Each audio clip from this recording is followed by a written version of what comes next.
La vie devant soi sur Europe 1. Isabelle Quenin. Le meilleur des traitements anti-âge, antidote d'Anne Cazobon. Bonjour Anne. Namasté. Alors aujourd'hui, on va parler de gens qui mangent en pleine conscience. Alors évidemment, je l'ai tout dit dans le désordre parce que je ne sais pas du tout à quoi ça correspond. Vous le savez, faire les choses en conscience, c'est être pleinement à ce que l'on fait. C'est un peu le cheval de bataille de cette chronique. Mettre toujours plus de conscience dans notre quotidien parce que je vous ai vu. Vous me direz, on est tous pareils, mais comme tous les matins, vous avez pris votre bol de cornflakes devant votre smartphone pour regarder les dernières actualités. À midi, vous avez avalé un sandwich devant votre ordinateur ou mangé un kebab dans le bus en jouant à Candy Crush.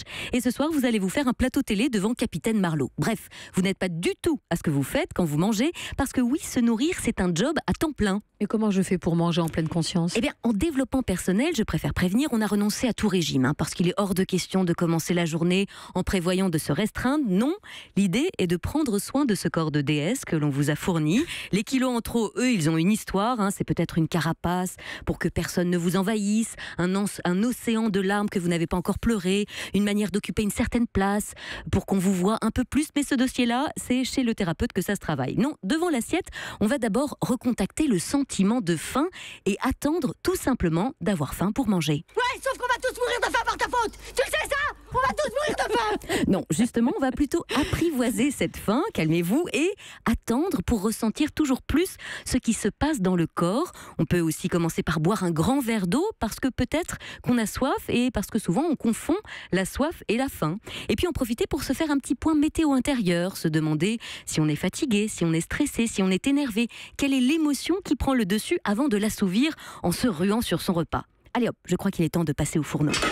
Oui, alors ma cuisine n'est pas hyper rangée, mais la louche à la main, vous allez évaluer la quantité de nourriture dont vous estimez avoir besoin pour parvenir à la satiété et glisser ainsi la portion dans une assiette. L'idée, c'est de manger moins et de savourer plus, parce que sachez-le, c'est la première bouchée d'un mets qui vous donne le plus de plaisir. Un peu comme en amour, ce sont souvent les débuts qui sont les plus savoureux. Mais je m'égare.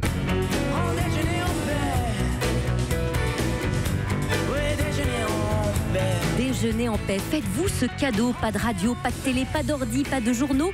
Une fois de temps en temps, chez vous ou sur un banc dans un parc, déjeuner seul. Comme si vous aviez rendez-vous avec vous-même, à l'écoute de vos sensations. Prendre le temps de regarder, de humer, puis de déguster votre repas et surtout de ralentir votre rythme. Prenez aussi le temps de mastiquer et de poser vos couverts entre chaque bouchée. Et si dans la journée j'ai une petite faim, est-ce que je peux grignoter en pleine conscience ? La question, Isabelle, c'est de quoi avez-vous faim, même si pour certains on a bien une petite idée. Est-ce que j'ai un petit coup de mou et que mon corps réclame de l'énergie pour poursuivre ma journée de travail ? Est-ce que j'ai un coup au moral ? Est-ce que j'ai envie d'un doudou sucré ? Est-ce que j'ai besoin d'être réconfortée ou est-ce que j'ai faim parce que vraiment c'est l'heure de manger ?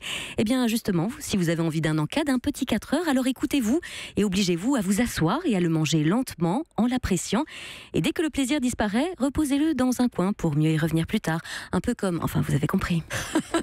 Merci Anne pour cette chronique antidote, anti-âge, anti-faim. Europe.